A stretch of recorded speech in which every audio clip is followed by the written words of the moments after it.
Attention, please. Eastern Airlines Flight 19, now ready for departure.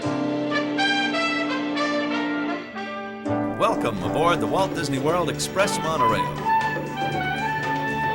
Now, ladies and gentlemen, we're entering the vacation kingdom of the world.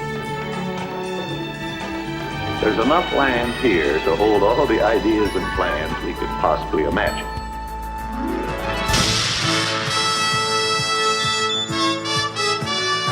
We call it Epcot. Will be our experimental prototype city of tomorrow. Welcome to another episode of the Retro Disney World Podcast, taking you back to the vacation kingdom of the world, the way it was, and the way it is in your memories. All right, everyone, welcome back. This is our next episode, episode number 3, Camping Cabins and Coonskins. With me tonight, as always, we've got JT, Hal, and Brian. Welcome aboard, guys. Good evening. Hey. Hello. Everybody had a nice holiday. We're back. And we're going to start off this week getting to some corrections and comments, as always. We have some comments came in regarding the Contemporary Resort episode last month, and also regarding the Speedway. How we got some interesting emails. We kind of had like a little Twitter battle going on with animated Grand Prix raceways. I put together some satellite images, and we found out some interesting things about the Speedway, which we originally on the Tomorrowland episode said, hey, it expanded in 73. Yeah. But it didn't. Yeah, no. And definitely shout out to Marty Elchin for doing some research and getting us back on the right track, because like a lot of other people, I read the Wikipedia article that mentioned that it was updated in 73, and without any facts to counter that, thought it was real. And Marty went back and pulled some aerial photography, and then I went on the internet and found some other publicity photos from the era. And what we found out was, in fact, it was the same size as it was constructed in 71, and then the size was taken down in order to add Space Mountain. So it was quite a considerable drop in 74 too. Because they took out from the north side, and 2 bends in the south were taken out. We don't know why the north was taken out for any reason. That's the weirdest one of all, because it looks like they took out a chicane in the north side, which when I was talking about how they like tried to pick little pieces off of like Grand Prix raceways, like that's one of the few chunks that was, an actual race thing. Right. Now, from a functional standpoint, when the cars are only going 8 miles an hour, there's really no reason for a chicane. No, not at all. Yeah, it's more of an annoyance than anything. Yeah, and if you don't know what a chicane is, for the listeners, like in racing, it's usually like a mild turn that's put at the end of a straightaway, or sometimes after turns to slow cars down, so that way they don't go too fast when you hit like a bigger turn. Right. Now, that chicane, just so everybody knows in reference where this would be, it would probably somewhere between Dumbo and the Little Mermaid. That's how far, if you're referencing today's world, this is how far out the track went. And on top of that, the large curve. Now, we also noticed in the satellite that at that time in 74, they bought the train line came in or out, which I can't remember which way it was, but maybe that was in anticipation of the promise of a Tomorrowland station as well. Yeah, because the Tomorrowland station is one of those things that was in various locations and various maps. There's a really great rendering of the 75 New Tomorrowland. It's a painting from an overhead view where your point of view is the hub, and then you're looking out, and you can see Space Mountain, and then immediately to the left of Space Mountain, you can actually see where the train station was supposed to be. There was actually concrete poured for that. So before the arcade was added, you could go down there, and there was basically some benches, like with sort of built-in seating that you could kind of sit down and hang out, which was a really cool space. Right. But that project ended up getting canceled, probably along with a lot of the other stuff that happened after the gas crunch. Right. So the train station never happened. Never happened. And the Speedway stayed the same way from 74 all the way up to about 88, somewhere in there. They did the construction for the opening of Mickey's Birthday Land, and that north area, one of the turns got clobbered again. And then again in 2012, they took out the final turn even more in order to fit in Dumbo. So I think we need to maybe do a little more research and find out what the true length of the track was from the beginning and down to what it is now. If you go to RetroDisneyWorld.com, our website, I put together a satellite image that morphs over time of everywhere from 1971 up through 2014, so you can literally watch the Speedway sadly shrink before your eyes. So, but I don't know how. What do you think? 1,000 feet, 1,200 feet maybe lost? It's amazing how much smaller it is. I mean, it looks like a good half of it is gone now. Yeah, it easily. And it's funny. I was on it with my son last year, the year before, and you get on and you practically get right off. I was like, wait a minute, I just did this. It's so fast. So yeah. But again, thanks to Marty Alchin for hitting us up with that information. And just a note, we did update the Wikipedia article, so you should see some corrected information in there. Sweet. Yeah. So moving over to the contemporary, that was our last episode. We did get some information back, but I forgot to add something. I wanted to quiz you guys. And do you know what famous event happened at the contemporary? Does anybody I do. You do? Yes. All right. Are you talking about Nixon? Yes, it is Nixon. He's not a crook. He's not a crook speech was done from the Contemporary Resort. So now, when we get to the Polynesian episode, I'll be surprised if How doesn't know the famous event that that resort played host to. Just so people understand, it wasn't like Nixon was on vacation with his family there or something. That's right. He was addressing a convention that was there, like the Conference of Municipal Governments or something. Right. It was like a group of supporters, like a good audience. For him he did not do that in one of those egg chairs with the map behind him and relaxing in the closets that as they slid in the chest drawers. There we go. He wrote it right in. So was his figure in the Hall of Presidents when he made that speech? It was there when the park opened. It was okay. The Nixon figure was there when the park opened. Because I remember reading anecdotes about how allegedly like the maintenance people would put handcuffs like on Nixon's hands because they're situated behind his back. It's possible, but they've always added the current president as soon as they've come online since 71. But the first one to speak was Clinton. The first one with a speaking role was Clinton. And he actually recorded his own voice, and then Clinton, Bush, and now Obama have all done that in succession. So there's your Hall of Presidents moment for the night. Now, speaking of chest of drawers and how you'll get to talk about the other event that happened at Polynesian in our Polynesian episode, you're gonna have to wait. Which will be broadcast from Trader Sam's. That's right. We got to get that one from That's... there. So speaking of our chest of drawers, we did a little bit more research. We did get some emails regarding the location. We're going to talk a little later about the construction area for the drawers for the chest. But Brian, we did get some other people writing in about the earthquake-proof gingerbread house you spoke of that succumbed to monorail vibrations. And we got some emails asking us, wasn't the monorail designed and built on separate footings and foundations to prevent this from happening? Now, that is partially true. I know from my own experience, if you go in there and sit there, you can always feel that low grumbling. Now, I went and looked at construction photos very early when footings were being poured. I don't see any evidence of anything for that. I have some pictures. Okay, go ahead. You. Yeah. The original design was for the monorail to be anchored to the building and go through the center of the concourse. How that would have worked in terms of crossing from one side of the concourse to another, I don't know. But originally, that was the design of the building. The engineers looked at it and told Roy, "There's no way this can be done. It would cause too much vibration, too many problems inside the hotel." And they wanted to move it outside the building. And Roy looked at said the building will look stupid without a monorail going through it. So figure out how to, typical Walt's brother, just figure out how to get it done. So what they came up with was running it apart from the building, was not having it anchored to the building. So they're correct that there are separate footings.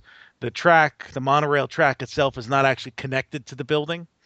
But that doesn't prevent the monorail from causing vibrations. They're just not as intense as they as they originally were concerned about. But there are stories that I've read from people who were monorail operators when the building first opened in 1971, that the monorail vibrations coming through the building would cause bottles to fall on the concourse bar. Wow. So, I mean, the vibrations are there, and honestly, if you spend any time in the concourse, you can feel feel the monorail come through. Right, it's like Jurassic Park, right? You get those little concentric Keep in mind, circles. this is the U.S. Steel built building that they kind of flopped on. So I mean, this isn't like everything they promised about the building was inaccurate. So add this to the list, and so to the person who emailed us about that, you are correct. Things were done to minimize the vibrations, but as with everything else at Disney, it's an acceptable level of vibration, not no vibration. Right, absolutely.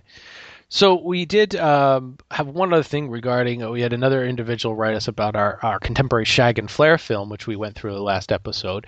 And about 3:53 in the movie, somebody had pointed this out as well. I've got multiple emails on this. We forgot to mention it.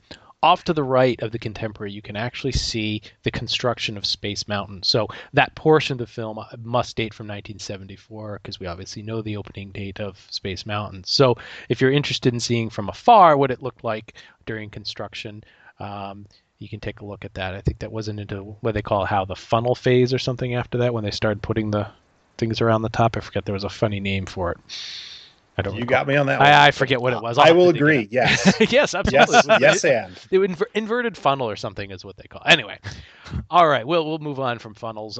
We've got to get over to the main topic. So, this month's camping, cabins, and coonskins can only mean one thing. We are going over to Fort Wilderness. Now, for those of you who don't know, Fort Wilderness did not open on October 1st, 1971. The story goes that during construction, somebody approached Card Walker and said, "Hey, how's that campground going?" And he replied, "What campground?" And later on, they had to get going on it pretty quick, and hence it opened November 19th, 1971. So, JT, I know this is a love of yours of Fort Wilderness. Yes, you spent correct. a lot of time there. I know you're going to kind of lead us this month, but tell us a little about what we got and where we're going with this tonight.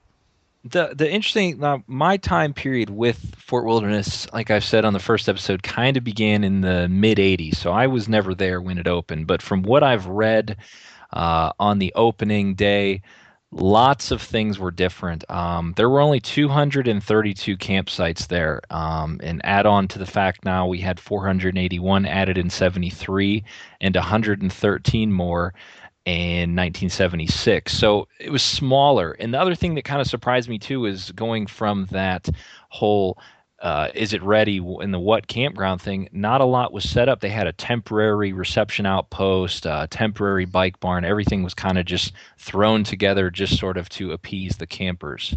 So now I'm curious, did any of you go RVing in the 70s? I did not, but I'm looking at this brochure of a family that does, and it doesn't, because it was from what I've gathered and talking to relatives and that, it was big time then. I mean, that was kind of the thing to do. So that's sort of why it happened. I think if Disney would have opened in the 80s, you might not have a Fort Wilderness now, because it wasn't as, I don't know, it didn't seem as big then. But it looks like, from what I have read, it's like Winnebago. They started as a company in 65 or 66, and a couple of, we kind of went from from the Hitch trailers, like the pop-ups, to the full-blown RVs right around that time. So they were definitely right in the sweet spot. The interstate system was just getting built out, so it was actually possible to drive your RV from one state down to Florida in order to hit the campground. And also, I think one of the interesting things is if you go back to the very first plans with Walt sketches, it says campground. Oh, he wanted that. It was in there from the very beginning. So how they missed it, I check the validity of that story. And I guess from a from a standpoint of, we need to get some rooms and some guests staying on property, but hotels aren't our thing, and we don't have a lot of money to build stuff. Just clearing out some spaces for a campground and building a couple of buildings with some services stuff is certainly a cheap and easy way to get another 262 rooms on property. Absolutely, and without a lot of effort. the availability for expansion was tremendous too, because it's on 650 acres. That's a lot of land to do a lot of things with. So they definitely had the ability, and you're absolutely right, Hal. I mean, it's a cheap way to get people on site, and I know the attraction to a lot of people is that you're close to Disney, but you're away, and I think that drove a lot of people in as well. What's interesting with this place, and I really haven't camped that many places other than Disney, but from what you hear people saying is, I'm pretty sure from opening until now, it isn't like camping at a normal, like, Yogi Bear Park or any of those kind of places. It is more high end. It is, nicer places. There's full hookups that, you can get cable and things like that. And then the other thing that is big is their comfort stations, which is, if you have a camper or a pop-up without a bathroom, there's these comfort stations located between the loops. They're always perfectly clean. Like, ever since I was a kid, I remember going in, they were like mint condition. You go in, it looks like brand new, and they still do to this day. They refurbished them a number of years ago, but they're always perfectly clean, and that's kind of that, almost has an old Disney feel to it, of that high-end service type thing. Right. Now, another interesting thing is I started going through a lot of the old brochures, and I found that Fort Wilderness always came at the end of all the resorts. It's like, if you really want to, you can camp here. Mm-hmm. Did you ever notice that? They're always on the bare. In fact, even one of these, I don't know what the date on this is, I'd have to check, but after they talk about Fort Wilderness, it actually says more luxury accommodations lie tucked away, and going on to talk about other places to stay. It's kind of interesting that the after the fact thought just seems to be everywhere. It was very late and everything. And it is, I think it's like that too, even now. I mean, even talking with you guys about it, like, most of you just kind of popped in for something, went to River Country, went to a store. It's not even a place to visit, where when you do go there, and we've stayed there many times, we invite people over, oh, hey, come check out our place, we'll go to dinner. It doesn't have that Disney resort feel, if that makes sense. Like, yeah. I've stayed at All Stars, I've stayed at, the Lodge. You go to Fort Wilderness, you almost feel like you are separate from the world, like quieter, less, high speed, just very relaxing is the feel I get. You feel like you're off property. Yes. Oh, yeah. Really, you feel like you're off property. And, as Todd's referring to, the first couple of years, there really was nothing there. Mm-hmm. With the railroad not starting until 73, and then Pioneer Hall and more of the fit outs, the trails and all not being built till the following year. Those first couple of years, you really were in the wilderness. Mm-hmm. Right. Yeah. You mentioned Pioneer Hall. That didn't open until 74, so you're a good 3 years after that. And one of the crazy things I heard on somewhere, I forget which podcast or which website I read it, Pioneer Hall initially opened to show those Disney nature films, not the new ones, but like the old, 16 millimeter ones. Yeah. Yeah, like you'd go in there and you'd watch a film about, whatever, deer in the woods, whatever, and it just didn't hit, it right. was like, just, we need something in here. So that's when the whole Hoop-de-Doo dinner show sort of came about. Now, did Meadows Trading Post, was that open originally too, or I would assume that came later too, right? Yeah, the Meadow Complex, what year did we see that? I totally forget now what year. That was a later complex, a later thing, which I was surprised to read about, because that's kind of like the main pool there, and I don't know if there was really even a pool opening day then, if that came later. The train went there, so it had to be sometime that the train started, which didn't begin operation, as we pointed out, to 73. So it'd be interesting to find out if Meadows was open there. So. And we're going to talk about the train on a future episode, I think, in-depthly, we thought, in-depth. Right? Why don't we brush on a couple points of it? Okay. Right now, we can go. I did some research on it, but I'll be honest to our listening audience, it warrants a full podcast. We did some initial research on it.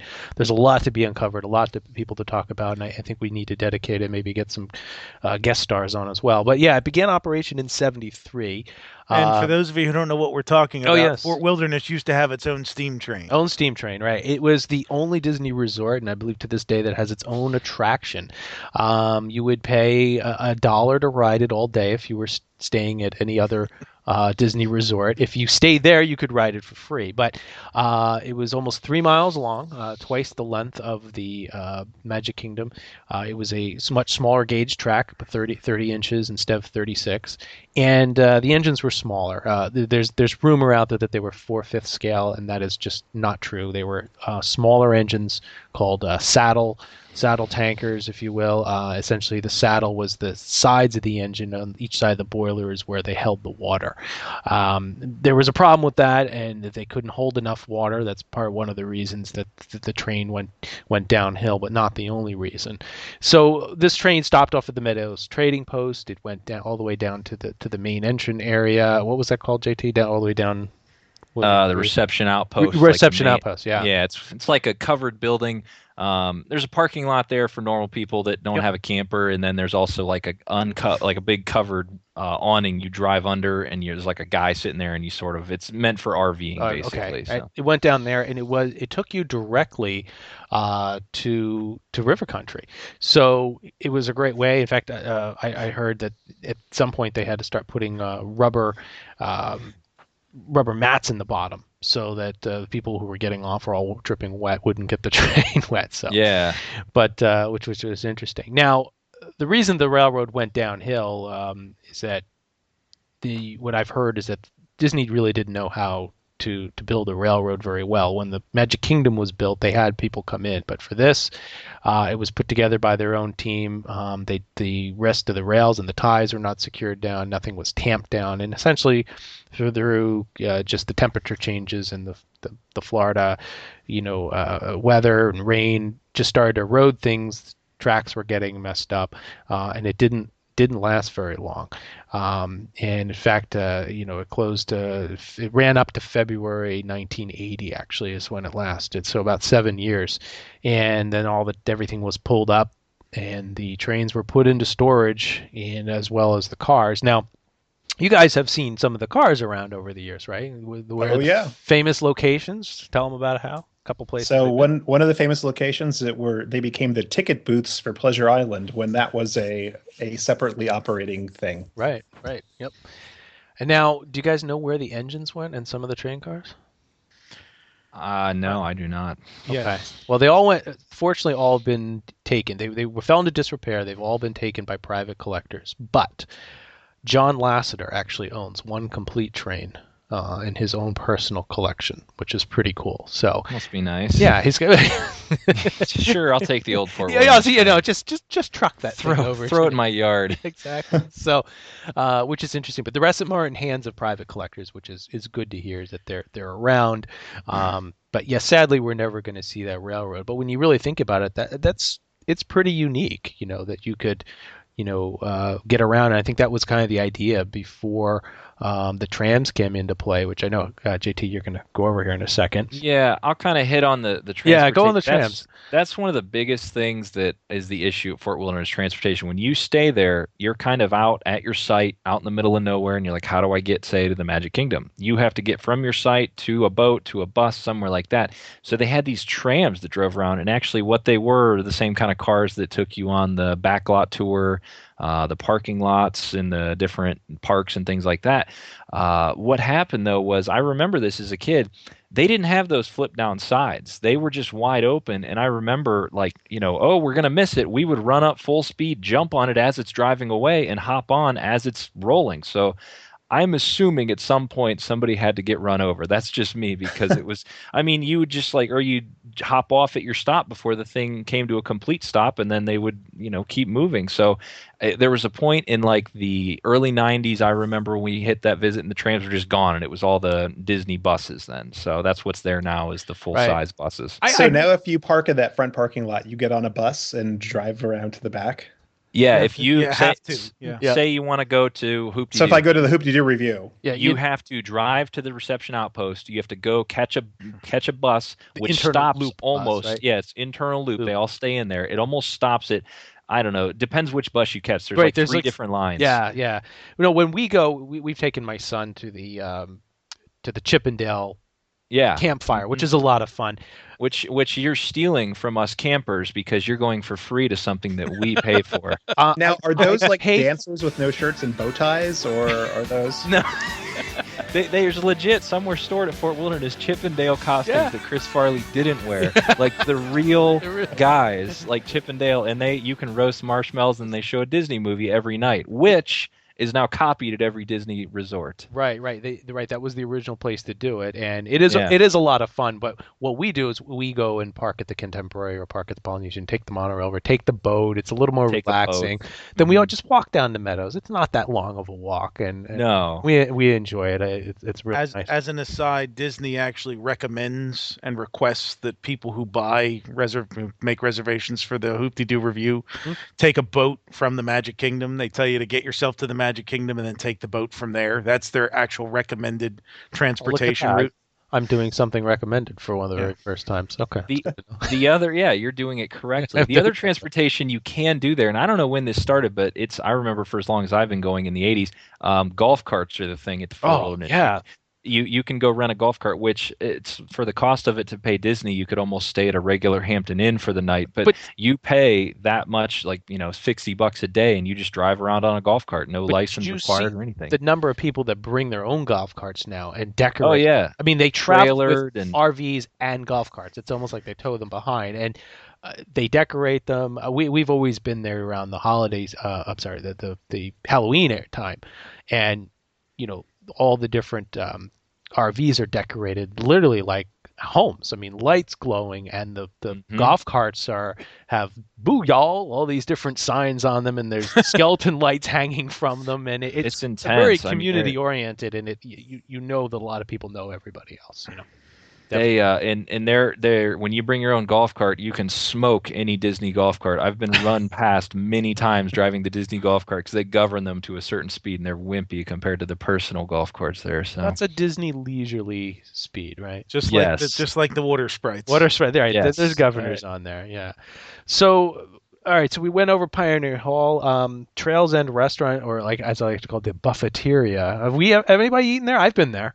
Yeah, I've been there breakfast and dinner. I've been there for lunch. It's a nice place. You got to get to it, but once you're there, it's a decent deal. Yeah. There's a lot of good food. I ate myself silly there one night. It was pretty good stuff. Now, right next door, Pioneer Hall, we've got the Hoop-de-Doo. Now, you may shame me for this, JT. I'm just one who doesn't enjoy that type of entertainment, but I know that it's a cheesy humor. It really is. It is. It's one of the best places, though, because by the time the show starts, if you take advantage of the sangria, you are good to go. So the show looks completely different.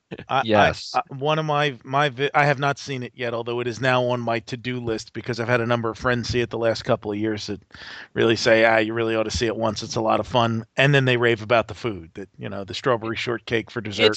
It's the same old Disney Western food. You get it like. But what I remember about it is when I first started reading the Burn Bombs guides after my first trip to Disney in the 80s, but before I was able to go back as an adult by myself, I would live through these Burn Bomb guides. And the Burn Bomb guides used to go berserk over two things: Tonga Toast at the Polynesian and the Hoop-de-Doo musical review. And every Burn Bombs guide that came out every year was, if you do nothing else, make sure you get over to see the Hoop-de-Doo musical review. So it's been in my my to-do list forever. But I think I've read, isn't it one of like the longest running stage shows in like American theater history or something like that? I think Hall Presidents gets the official nod, right? Even though it's audio animatronic. Well, I know Carousel Progress. Carousel Progress. I'm getting confused. Yeah, sorry. Carousel Progress gets the theater designation, but there's something about it being the longest running live entertainment show somewhere. And they just did some big lawsuit against it because they took a song originally that somebody wrote. I don't remember any of the details specifically with this, but literally just recently in the past couple of years, they changed one of their main songs in it, which and they had to pay royalties to somebody for the past 30 some years for using their song illegally. So damn copyright laws. I know, they got them.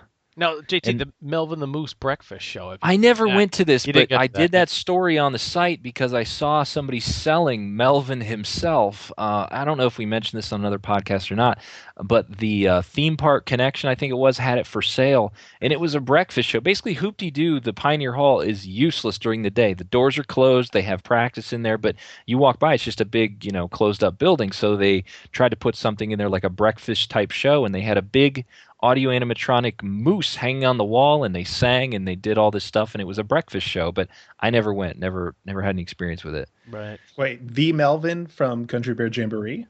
It was really similar looking. Yeah, if you look on our site, the stories like I think in the fall I posted it. He looked just like he had a big moose with antlers and all that stuff, and he was full on audio animatronic and everything.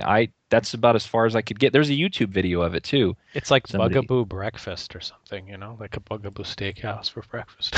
Yeah, and I mean, it's one of those things. I'm kind of jealous, like I didn't get to see it, but it looked very Fort Wildernessy. Like they had the same outfits that they had on, the waiters had on during Hoop-Dee-Doo. It looked like overalls, all that stuff, but it looked kind of fun. I don't know.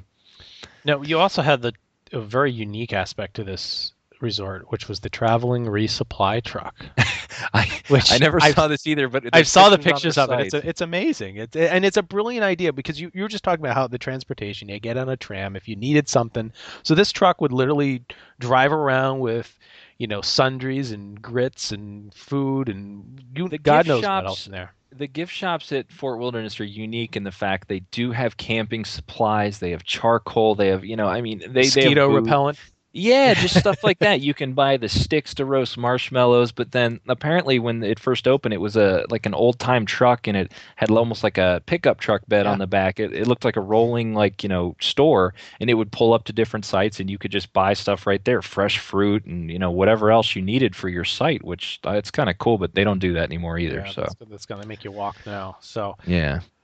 All right, JT, so a little about the recreation there. We all know we had river country, but there's a lot of other things to do as well. Different things at the fort that kind of made it that unique feel. They had a swamp trail, which that was kind of before my time. You said you went on that, didn't you, Todd?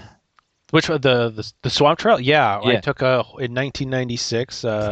We took a horse. The horse rides. And I remember an armadillo cut right in front of us. Yeah, those run all over. They're all over.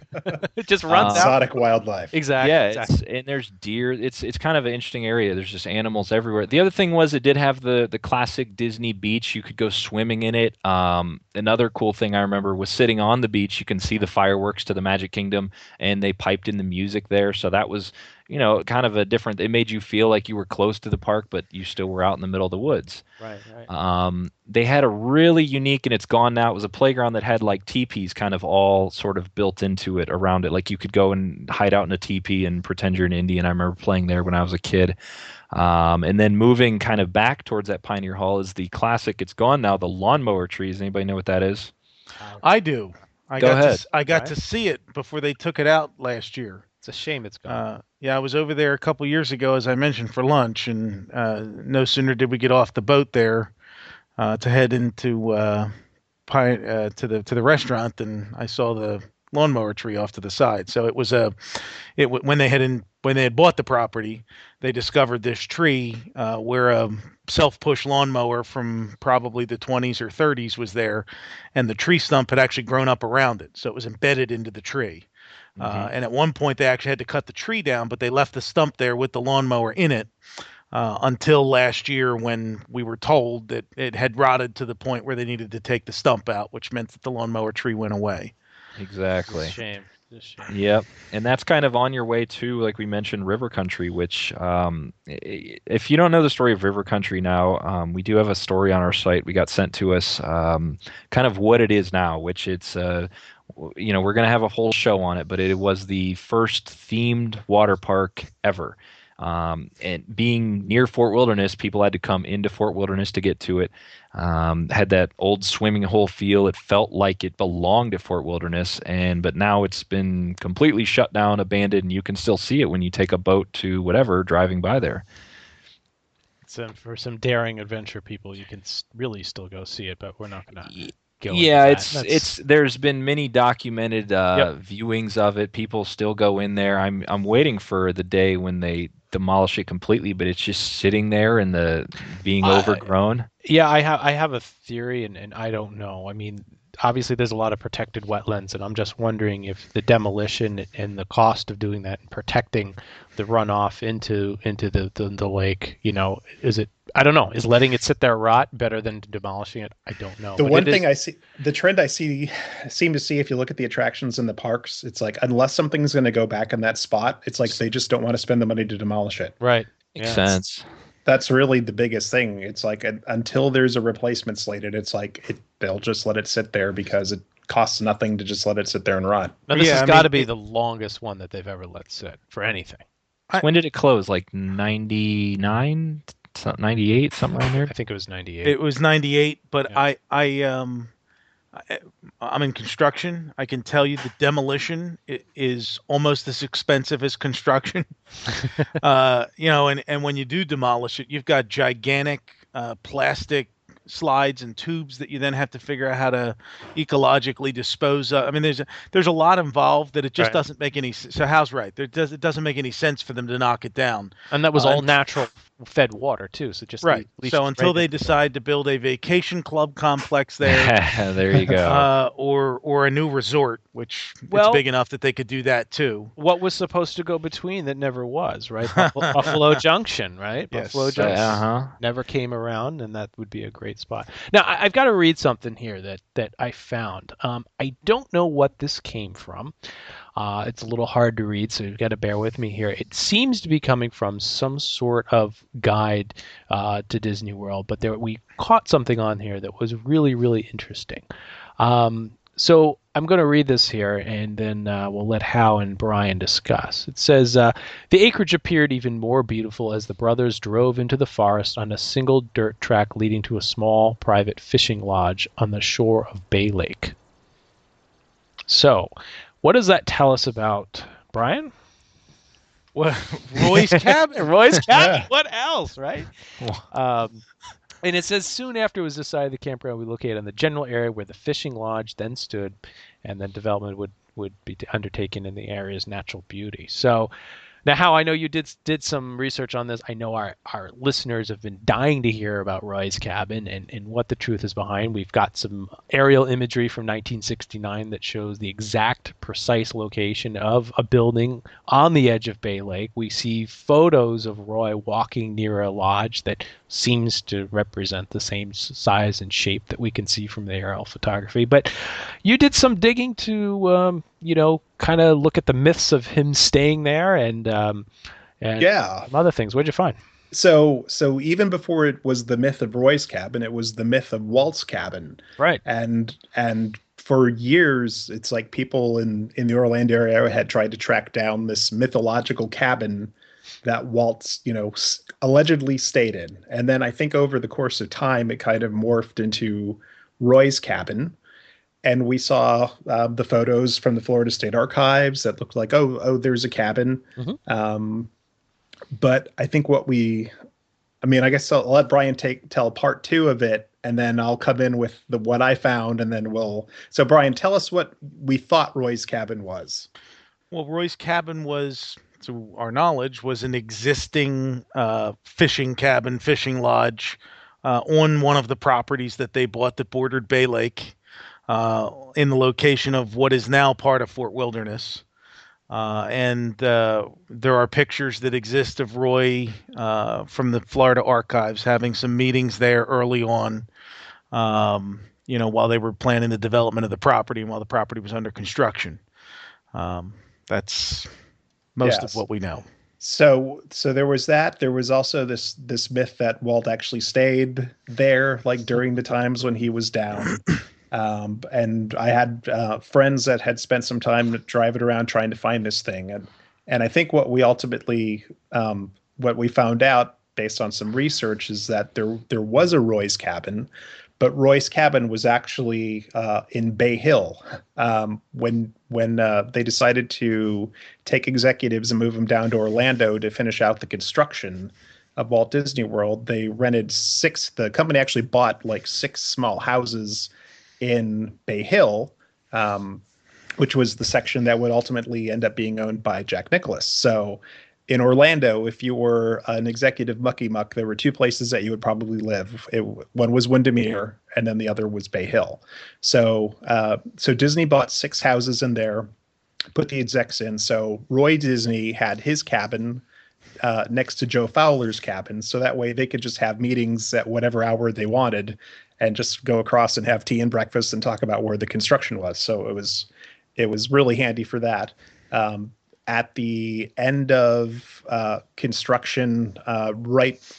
I think there was a news story that talks about Roy watching the Disney special on the opening from that cabin, and then after that he flew back to California and then shortly died thereafter.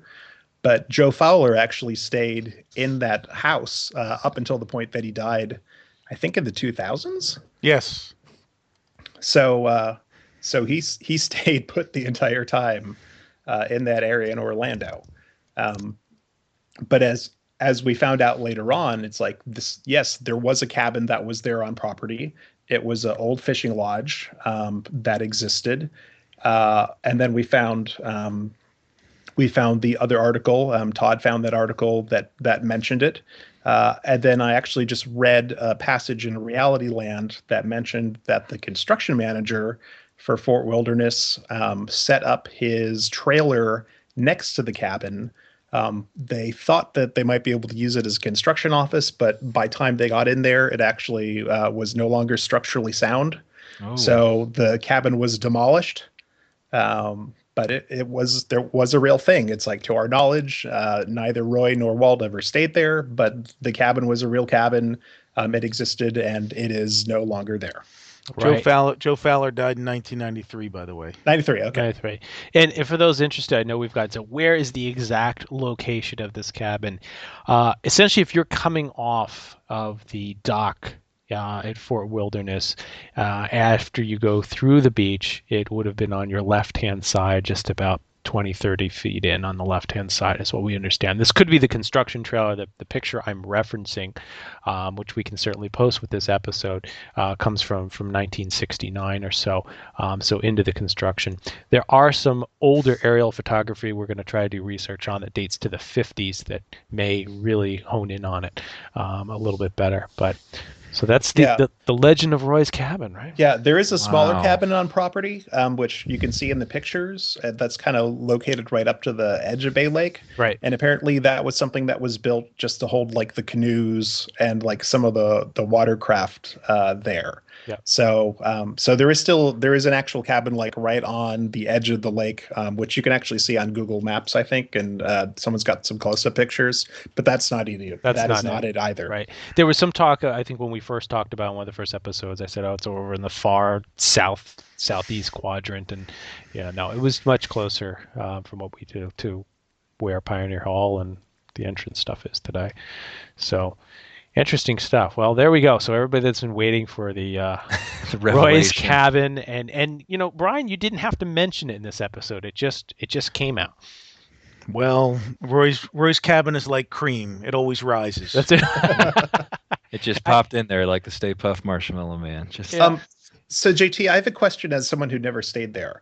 Like, yes. If I didn't have an RV, did I have any other options for staying at Fort Wilderness? Could I pitch a tent? Like, was it the absolute cheapest way to? I mean, there is the tent thing.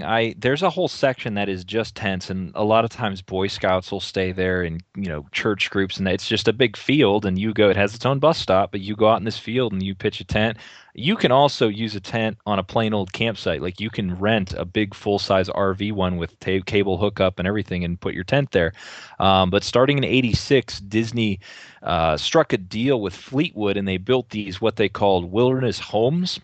They basically looked like, I don't want to say a double wide, but kind of a similar type thing. It looked like a motorhome without wheels, and you'd go in there. And I remember I stayed in it a few times. You walked in, it had a living room, a full kitchen, and then a separate bathroom, with a shower, everything like that, and a back bedroom with a door that closed, so you could sleep 6 there comfortably. And if you jump ahead out of the retro era, in the late 90s, early 2000s, they started upgrading to what they are now. They look like actual log cabins now. But back then, they looked like almost like a very 80s motorhome without wheels. They didn't really, they looked, kind of dated. So. That's cool. So the tent thing really intrigues me. You can still do that today. Yeah, I've thought about doing it. You can go to Disney on the cheap if you go in the right time of the year. I mean, you can get a tent campsite for like $30 a night. Pitch your tent there, and then you go and you're in the parks, for whatever if you want to. Yeah, for all those people who say I'm not into frills. Okay, Yeah. shot that way. And you probably have one of the nicer bathroom than anywhere you've ever stayed. I mean, with the comfort station, you just take your little golf cart or walk over there, and you got a nice bathroom. It's all to yourself and everything. So, what are the mosquitoes like? That's my only. I've never had mosquito problems there. Disney does do. If you look at our River Country story, they do the chicken testing where they have chickens on property, and they test them to see what bugs are biting, and they spray. Based on the different bugs that are biting the chickens they test on. It's like the myth of the cats that run around Disneyland at night to eat the mice. Now, okay, I have a conflicting information from mosquitoes because we went there and started to get eaten alive. I don't know if it was just because it was at Meadows. Oh, okay. Yeah, down by Meadows Trade, and we were with we took a family friend with us, and her parents were out to dinner, and she's 4 years old with my son who's 4, and goes, I'm allergic to mosquitoes, and we ran over to Meadows and got the spray and all that stuff. $20 bug spray. Oh yeah, very expensive. So I don't know. We did get quite a bit of mosquitoes. So I don't know how. It may my depend on visits the have time only of year. been summer and spring break. I mean, I've never gone in this. I'm a work in education, so it's not. I don't go in those off-season times. But yeah, I think it depends. But never a problem. But the homes we were talking about, the cabins. It is one of the few places on Disney property where you can get for a decent rate your own house almost. I mean, it's if you want to deal with the internal busing and that sort of thing.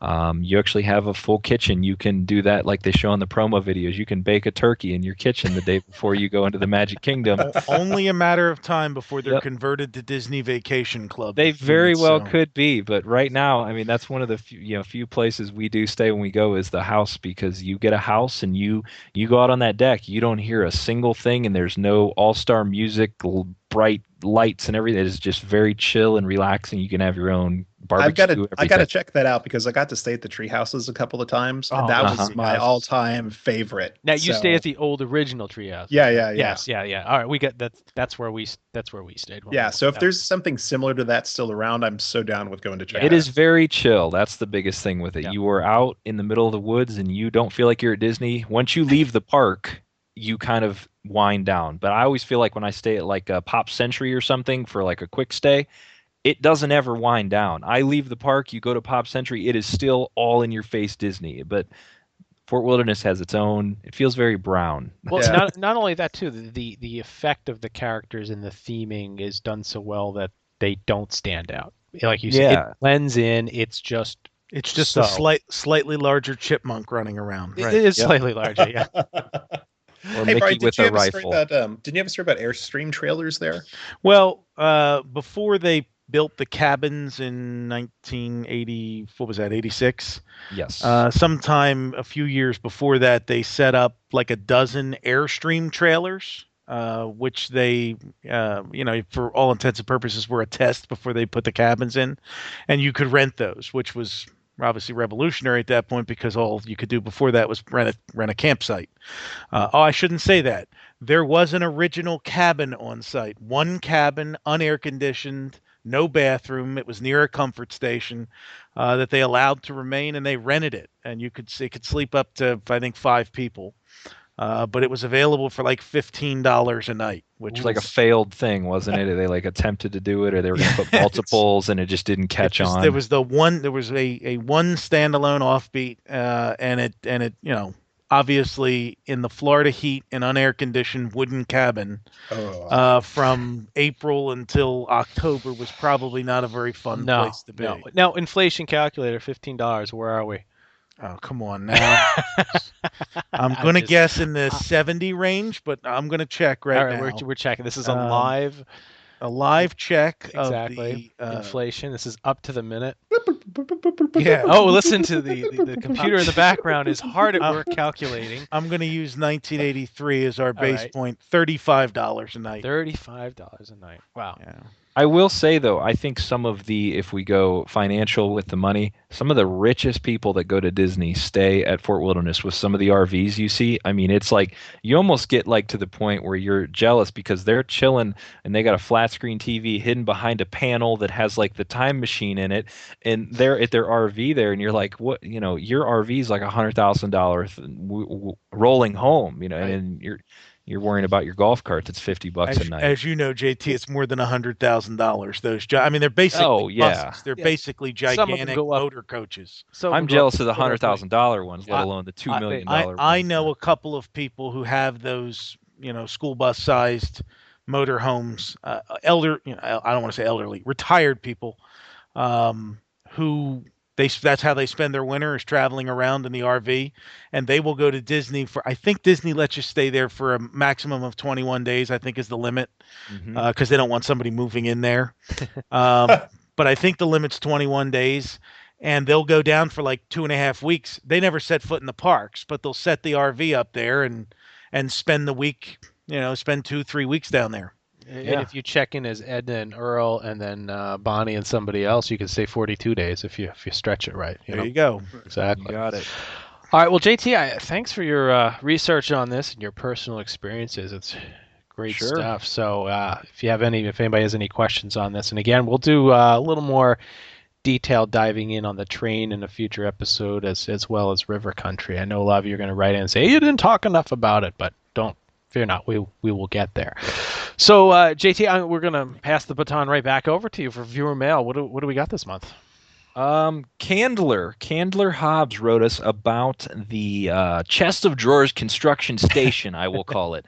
There was a spot where they built the drawers that were going to be slid in the rooms that went on the Contemporary and the Polynesian, and he had found a story on Imagineeringdisney.com that actually shows where they are located. It's actually still there, which surprised me. I was kind of like, wow, I wonder what they use it for now. But merchandise. Something. Yeah, frozen. It's frozen merchandise. It's frozen merchandise. Frozen merchandise. I don't even know if it actually is Disney owned and operated, but yeah, it is still there. It's just to the northeast of I'm going to call it Port Orleans and Dixie Landings. Gives you time capsule. 1500 Live Oak Lane if you'd like to go check it out and see if there's any drawers still there. But it's out there, and that's Candler wrote us in at podcast@retrodisneyworld.com to let us know that. So thank you for that. And I did some other digging with the aerial photography. I decided to try to figure out where it was and what it looked like and when it was built. And the 1969 photos do show it being built. And in one of, I think it was 71 or so, the drawers are all outside. You can see them lined up ready for installation. I think it was April 1971. And it's really interesting because in the photo, I had tweeted that out. You can see a good 20, 30 or more outside of the building all ready to roll. And there's also some information on what actually went on inside the building from the general offices, and that the path that all of the different steel came in this end and this product came in that end, and how it flowed through the building and out came the drawer on the other end. So really some interesting stuff. So. All right, now we did get another email in this month that we wanted to discuss. It came in actually fairly close to our recording night here. George Taylor from Imagineering.com, Imagine Nerding, wrote into us. Yeah, I'm getting that completely botched up there. But he mentioned episode 2, which was our contemporary, that the Vacation Kingdom map was not part of the original decor of the Contemporary or the Polynesian. Now, he cites some stuff that in 1972, the refurb of the Contemporary Hotel, because a lot of the material and stuff didn't stand up. New carpeting, new drapes, new color scheme, vinyl wallpaper, and that's when the Magic Kingdom mural, the giant mural of the entire world was added.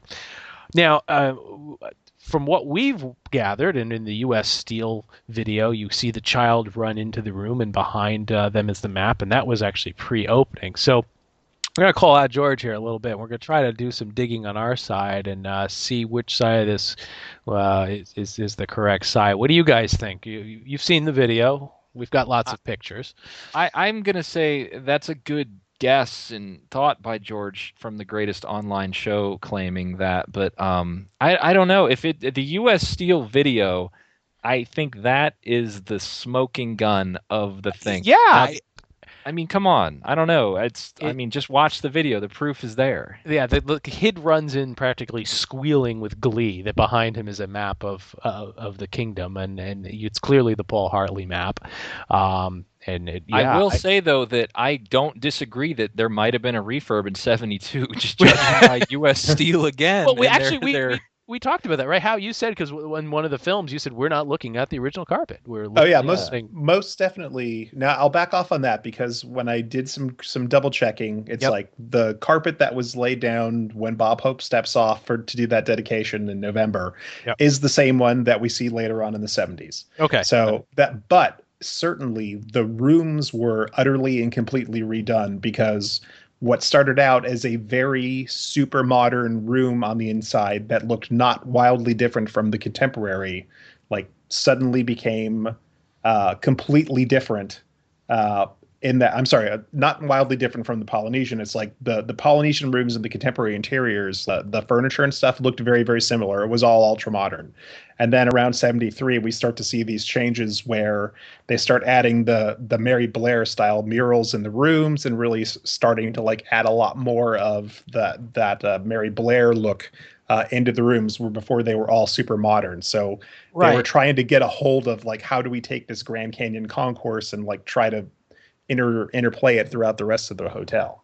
No, and I agree that I've seen a picture before where there's two people on a bed, and behind them is the map, and in the blue color scheme that George mentions here. But one thing I want to point out that is a point here is that if it was the fall of 1972, we're a full year after. Now, why would they hang a map with resorts that may not materialize? When did we learn that those resorts, the Asian, the Persian, and the Venetian, weren't going to be there? So why would they take the effort at that point to hang a map a year after opening? Yeah, that weren't going to exist. So we've got some digging. I think George has some more digging to do too. I listen to Communicore. I like their podcast, but Georgia, I'm going to say no. I disagree. Yeah, so far I'm going to go with you on that. We're going to have to do some further research here and get back to you. So if anybody out there has any additional information, and I'll throw the a nod out to last podcast we had Chad Lincecum of WDWmap.com on, and for those of you who don't know what the Paul Hartley map is, take a look over there, and you can he has digitally reproduced the Paul Hartley map that we're speaking of, that hung on the walls in the Contemporary and the Polynesian. So if you'd like to get your own copy on canvas, you can head over there. And also, I think that'll settle the debate if you just buy your own map. Buy your own map, hang it up at any time of the year, any room you want, any year you want. It looks refurb cool. Or not. Exactly. You can also get a discount too if you go to www.map.com/RetroWDW. So Chad will hook you up with a nice discount for that. So, all right. Well, that does it for viewer mail. It is time to go into the puzzler. So last month's puzzler, we did get some responses back, and I have to say that we were of the responses we got, and we drew the names, and the person who guessed it here, I'm going to guess on his name, is Matt Bisiada. I don't know if I'm pronouncing that properly, but congratulations, you guessed it correctly. It is Mike Fink Keelboat's background music, and more specifically, this is kind of ironic. He did point out too that the song is Red River or Red River Rock. It's also played in Frontierland and the Wilderness Lodge. But what's really great about that is that it also plays in Planes, Trains, and Automobiles in one of the scenes. And we mentioned our favorite Del Griffith selling the shower curtain ring salesman in last episode. So wow, look at unbeknownst to us, look at that. It's like now we're going to have, instead of degrees of Kevin Bacon, we're going to have degrees of Del Griffith. Del Griffith, yes. Retro movie references. Movie references. So, yeah, absolutely. So there we go. So Matt Pisada, congratulations. He won the Christmas ornament. He won the Christmas ornament. Yes. Yes. The eccentric Mickey circle head Christmas ornament. So we'll be getting in touch with you and getting that out to you shortly. And all the other prizes have been shipped for anybody else at Red. So let's talk about this month's puzzler. We'll listen to it in a second here. But JT, you've got the the prize for this month. Tell everybody about the prize. It is a fabulous prize, actually not related at all to this week's episode. No, it's related to last week's. We're always Yes. kind of a month behind. Who knows? Maybe next month we'll give away a spike to the old Fort Wilderness. Oh Road. my gosh! Can we dig one up anywhere? That would be cool. We'll get on it. We'll get on it. We got man on the ground. Something. Yeah. This week's prize is actually I'm going to guess, mid to late 70s bar of Dial soap from Disney's Contemporary Resort. And it actually says on the package, the Vacation Kingdom of the World. And you have that vintage contemporary logo. It is shag orange in color. It's very, very. It's unused too, so it is in the package it hasn't sealed. been used and rewrapped. No, it is. This is an original somebody stole from the resort. So. Oh man, security's calling us. Hotline, Now. I know, somebody's they calling are- in with the We got answer a live already. person coming in right now. Yes, take they're caller on number to 9. us. You know, So- we should. So I have- see that's got the Vacation Kingdom of the World logo on it with the little Florida on the. So that's early. That's way yeah, early. Yeah. yeah. That's early 70s. And I'm going to guarantee it still works. So if you want to pretend now, so you take Or this if you bar of stink. soap. Wait When a you minute. win, you get your map. You hang it in the bathroom. Right. You're set up. That's it. Guys, by the time we get a few years into this podcast, we're going to be able to really replicate an entire trip to 1973, 1971. You think about Exactly. we've It'll be a got the kit. Build your own Yeah, 70s trip to they'll- Disney. They'll send away for the kid, and you'll just open it up, and it'll be amazing. In fact, we can store it in basements to give it that old smell too. So, all right, well, we should get on to the puzzler. So let's take a listen to this month's puzzler.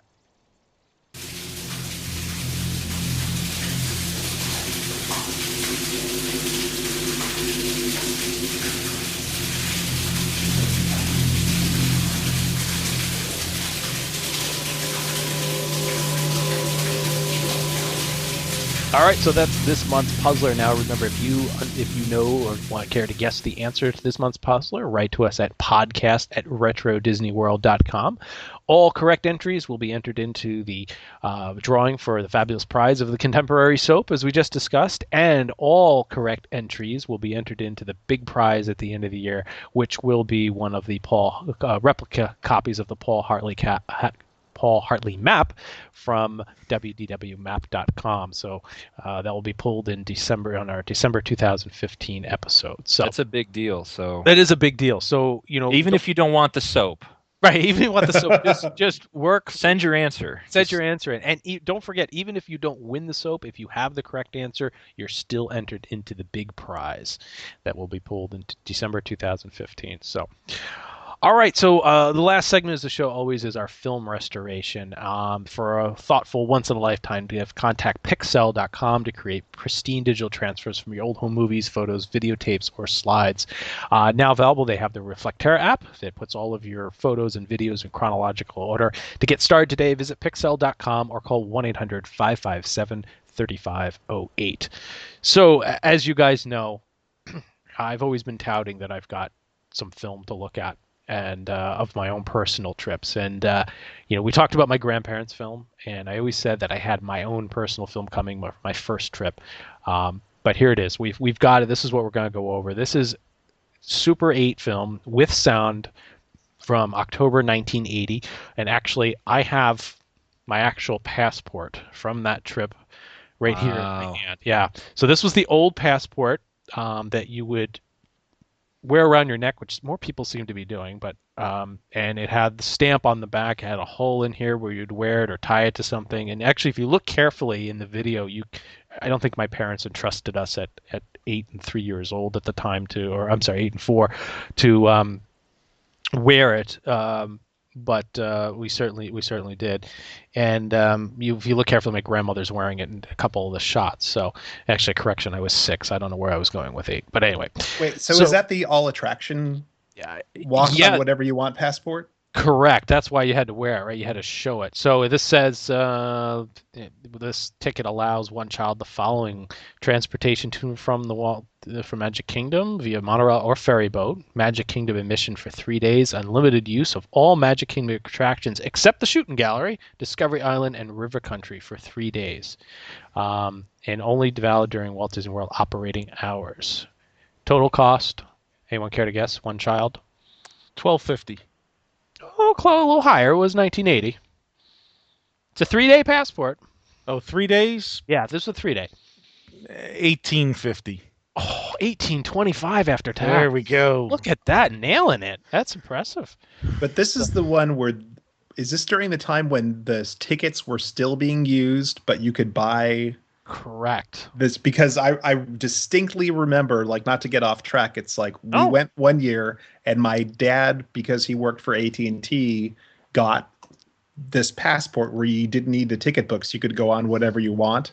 And I was still fairly young, but the deal was you had to hang it around your neck in order to get through the turnstiles. And I was the most paranoid, like, 10-year-old that year, because I knew that if I lost that thing, I would be killed. Yeah, exactly. I mean, this was gold, right? You had to have this. And it was you literally just this tiny little string. Yeah, right. Like, and that's right. And you can actually see, of those, it was red. You can see how it came off. I have another one of these in the scrapbook. My mom saved everything. Not only do I have this, I'm going to throw out a little tidbit of a little trivia here too. I have the reservation. I have the resort card from the Treehouse Villas. I've got a lot of great ephemera to go through. But I actually have my plane ticket from 1980. Guess how much it cost? 1980. Get your calculator ready on this, Brian. Get your calculator ready. 1980 from Newark, New Jersey, round trip to Orlando, Florida. 1980. Pan Am? Eastern. Oh. While 1980. Yeah. What else are you gonna go on? Come on. That's I'm gonna say $180. 180. Okay. How? $1. $1, going Bob. The price is right. All right. Going for that. I'll go JT. 200. 200. I'm gonna go JT, over. it's you. It was 280. Oh. Oh, I was only off by $100. Yeah. So what does that bring us to in the inflation In calculator? 2014, $280 from 1980 would be $802.45. Wow. Were you Now, flying 2000 first class then? No, that was coach, my friend. So when people say to you it's expensive to fly, just kind of remember that. I always find that interesting that, I fly down there for under $200 now, or $250. The miracle of deregulated airlines. Exactly. Just don't Wow. That's insane. Yeah, pretty amazing. So anyway, all right, well, let's get started with this one. So again, this is my personal trip. It is a long running time. It runs nearly a half hour, and I cut out the SeaWorld footage. I've probably got a good 10, 15 minutes of SeaWorld stuff. So what's neat is that this one starts off, my father was a cinematography major in college, so you'll notice that the actual everything is framed pretty well. But it starts off with us getting on the tram. There is one disappointing thing about this film, is that he didn't film anything at the Treehouse Villas that I can find. But Those are the trams that went around Fort Wilderness. Right. So they moved over there afterwards. Yeah. Yep. No doors. Just no doors at all. Just hold on. Oh yeah. Yeah. For years there were no doors. That's insane. You may fall out. Thank lawyers. Yeah. Yeah. There you go. Which is why you seated your children on the inside. Exactly. Yeah. Well, the same thing you do on the train today. When's the train going to get something on the side, right? That'll that's be true. the end of it. That'll be the end of it when that happens. So yeah, you see my brother in here. There's the monorail. The doors open. My dad did a great job capturing a lot of nice little things that you wouldn't often see, and that most people didn't. Like he's got a really good eye for those things. Is that your grandma? That is my grandma. Yeah. She's got a sweet brochure in her hand on the monorail. I wonder where that one went.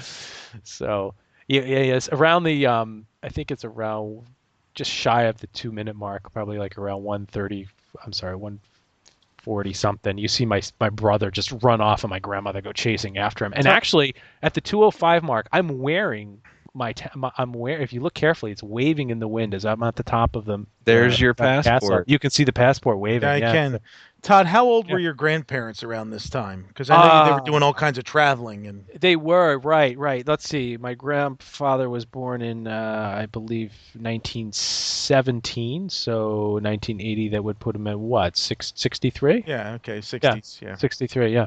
Oh, and there comes the Howling Wolf. The Howling, yeah. It's outside of Haunted Mansion. This is a question for How. Outside the Haunted Mansion, there was always this in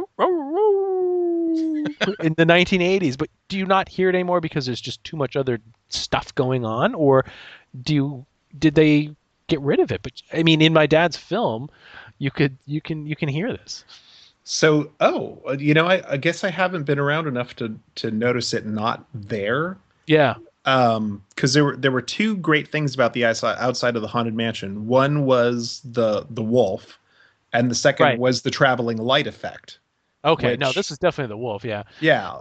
Which you could only see at night, where it looked like there was basically like a candle that would go through the conservatory and then past some of the windows. And that effect was broken for years and years and years, and they finally brought it back.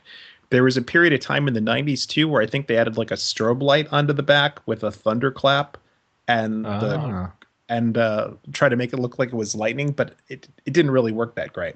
But I cannot imagine a time, even now, without that howl. It's like I'll have to go back and listen for it, because that was such a to me an integral part of it. It's like not only because of that, but with the Rivers of America. Oh yeah, right across the way, it worked for that too. Yeah. In fact, I want to say that one of the bend in the river right there is named like Wolf's Howl Bend or something to tie in with that. All right, so we got some research. Now, what's funny is when we would bring these films back and play it for family and friends afterwards, my dad would always crack up because he'd be filming somewhere clear across the park, and in the background you would hear, it was so loud, and the trees were smaller, so the sound carried it, totally different thing. Oh yeah, so, in the park, it's like you'd either hear that or a train whistle inevitably at some place. Exactly. Now, there's something that we've lost along the way at the 4-minute mark, which is the Adventureland Steel Band. Which is another fantastic thing. David Coolidge's video film, he captured that as well. I can also should mention too, if you notice, the colors on this film are pretty good. My dad was all Kodak.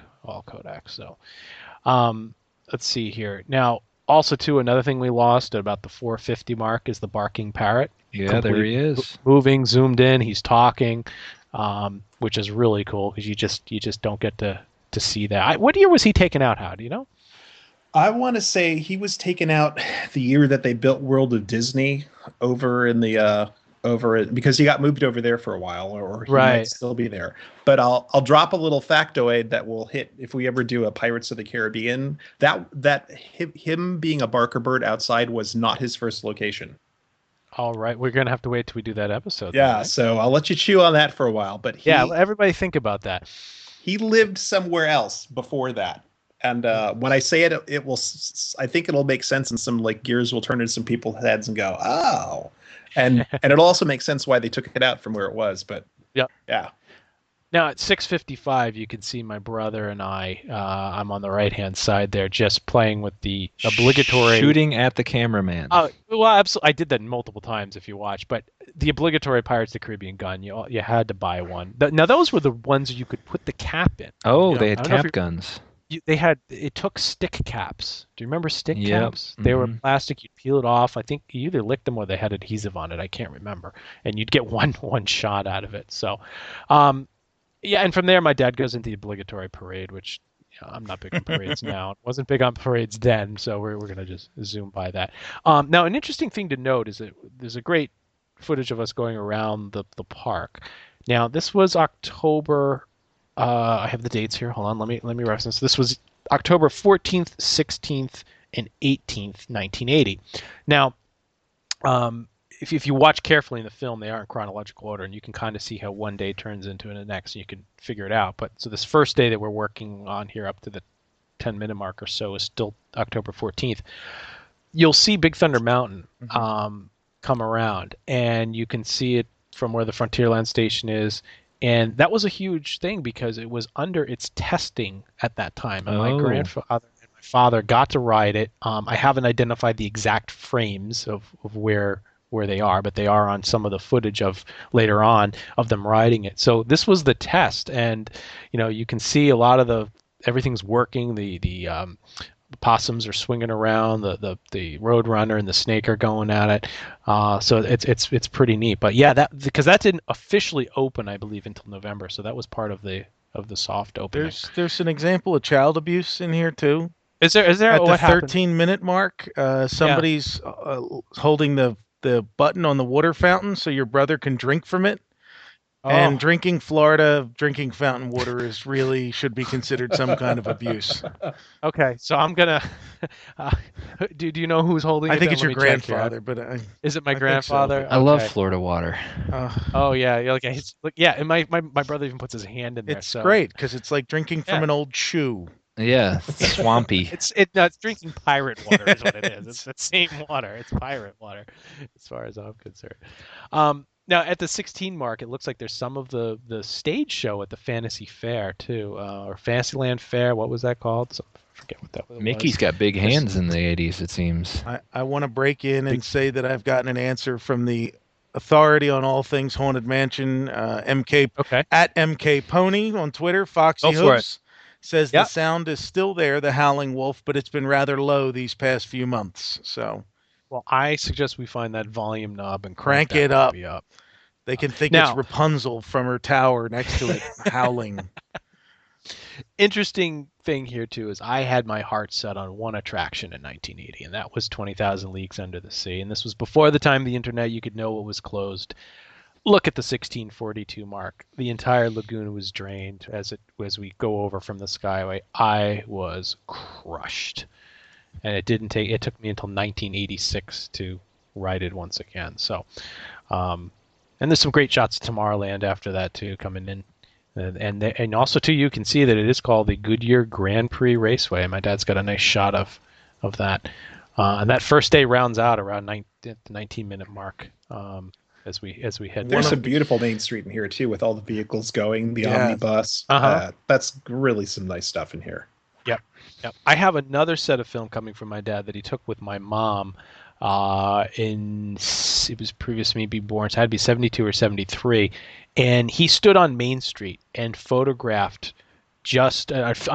filmed just the signs. So you'll see the Emporium sign with the lights going around it, and then it goes to the bake shop, and he's got all these in order, and he's got some of the great Fantastic Pans, and that's another one that I've got to get out there we can talk about. It's really cool because he was definitely playing with his artistic merits that he had learned in cinematography school, or whatever you want to call it. So a bunch of balloons at the 19-minute mark. It's one of my favorite things on this video because it's before they started with the balloons that are in Mickey ears inside the circle. They were just the shaped Mickey ears. The shape. And the bunch of balloons in here. I mean, the only thing missing is Gonzo. Because this guy looks like I don't know how they get a balloon out of the bunch. He's just going to fly. Yeah, just choose one and try and get it out. Right before that, actually, you see my brother riding one of the old metal strollers, which is classic. Child abuse again. Well, not only that, then I shoot my dad with the snap. Snap gun. So yeah, just take a nice shot at my dad and the camera. Now you have to imagine this camera weighed I don't know how much. It had a boom microphone on it that with a telescoping thing, it would stick out like 2.5 feet. It recorded only in mono. I've since converted this to play on both speakers, but when the next day or 2 days later, we started off at the Empress Lily. And had the character breakfast there, and this is when the paddle wheel in the back used to rotate, and you can see these big fabric patches on my brother and I that said "Hello, my name is," which I never kind of understood because the characters don't talk to you. So why is your name on your chest? I don't get that. I still have it. It's in the scrapbook. Oh wow! So. Now they look huge on me, but I was 6 years old. So, but if you look at it on my brother, I mean, he's 4, and the thing is just. Or no, actually, he was 2 there. I'm sorry.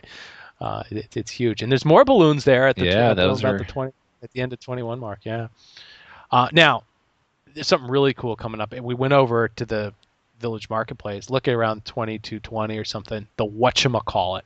How you played on that? Oh, right? many times. Yeah. On this day in this film, he was there actually. that would be really odd. There's a pic. My dad even comes down the slide around somewhere at 23 or so. But and then there's some more shots of the Empress Lily, and you can see the wheel actually turning, which is really cool. So, what else did you guys find? Anything else good?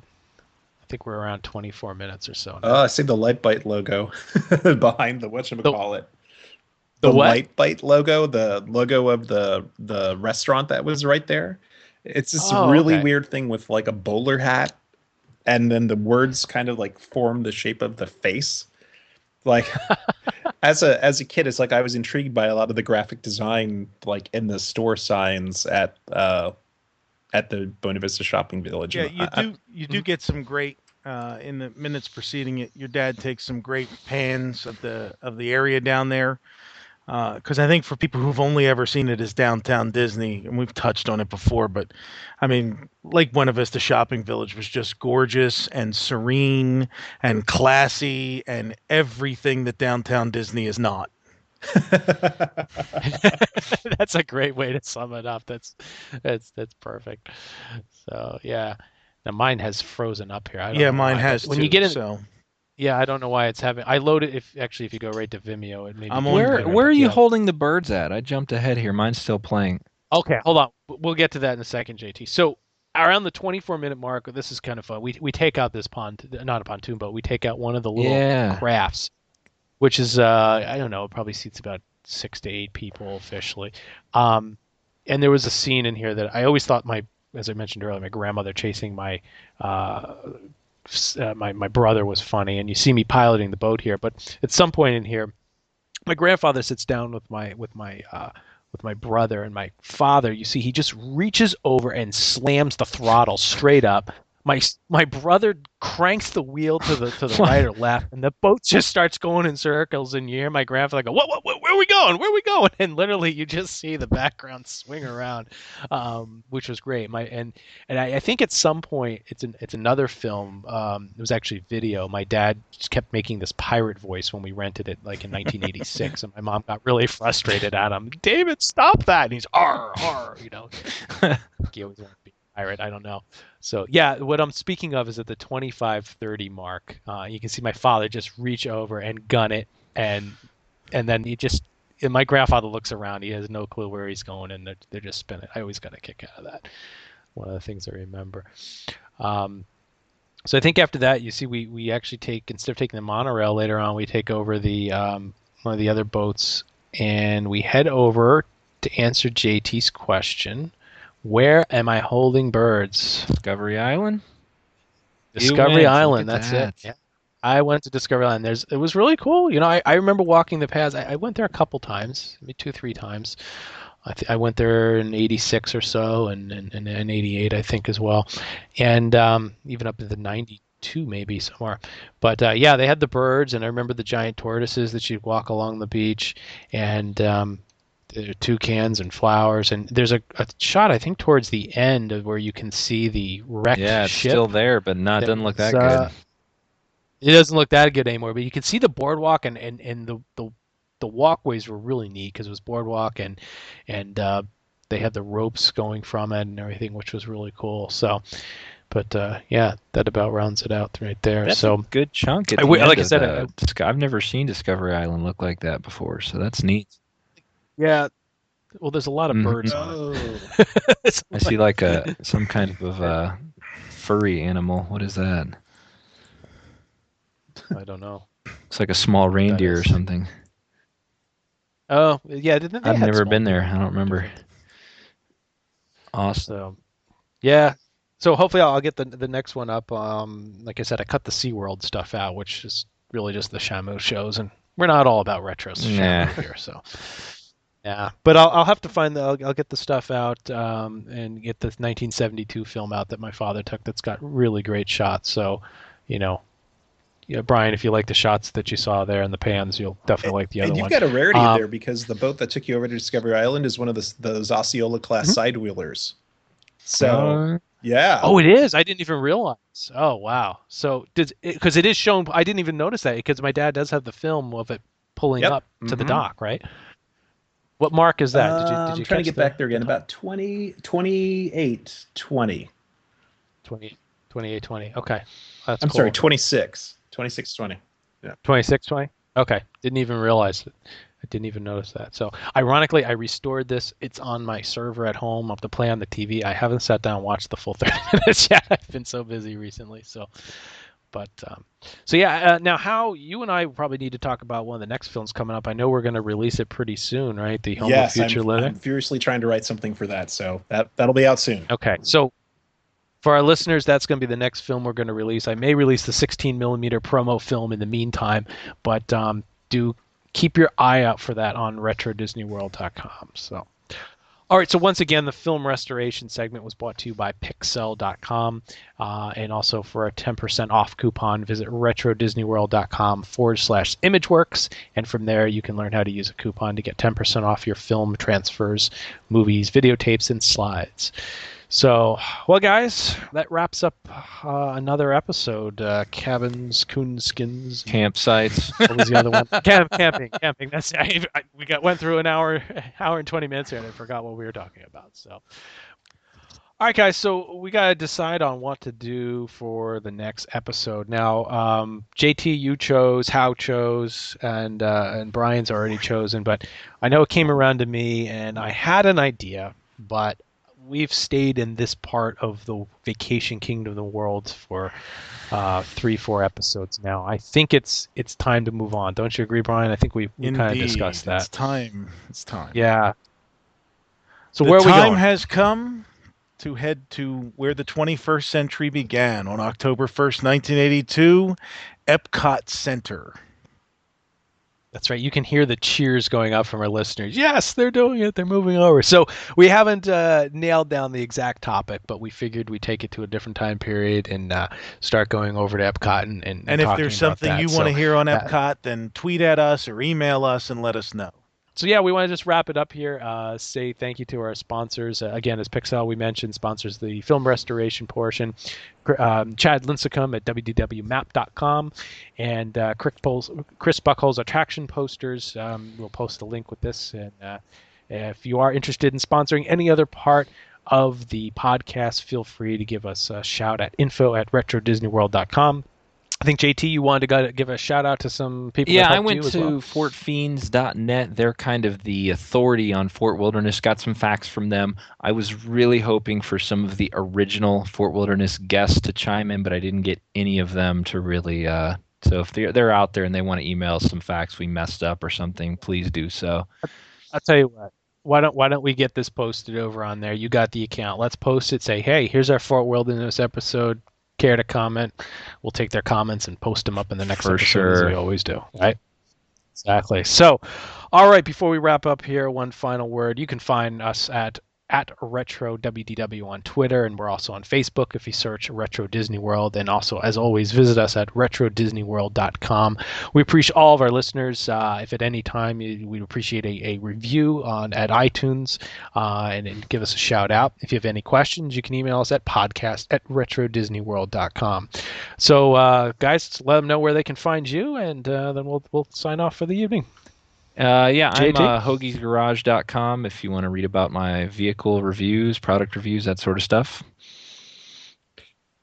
You can find me at liquidluau.com. You can get some of my Disney-inspired cocktail recipes there and link off to some of my other sites. And you can find me on Twitter at Brian P. Miles, and that's Brian and Miles with an I. And I will say, if you follow all four of us, you'll see some general banter and different things going on that we're trying to piece things together for episodes. So you'll get kind of some hints about what's going on for the next episode or research that we found for previous episodes, all the above. But again, we thank all of our listeners greatly for listening to us. And Brian, take us out. Henry from the Country Bears Jamboree would say, enough of this chit-chat, yik-yak, and flim-flam. See you next time, folks. What do you say, Sammy? I say, y'all come back. You hear? We hope that you'll be coming back again, that you'll drop in to see us now and then. We've done our very best to please with just the bare necessities. We hope that you'll be coming back again. Come again. Please return. Come again. Anytime. The welcome mat is always out, and seeing you is fine. We hope that you'll be coming back again. That you'll drop in and see us now and then. We had such fun we're gonna cry. We just can't bear to say goodbye. We hope that you'll be coming back again. Y'all come back, yeah? Don't forget to gather your belongings. And your husband, too. It's been good to have you. So long, folks.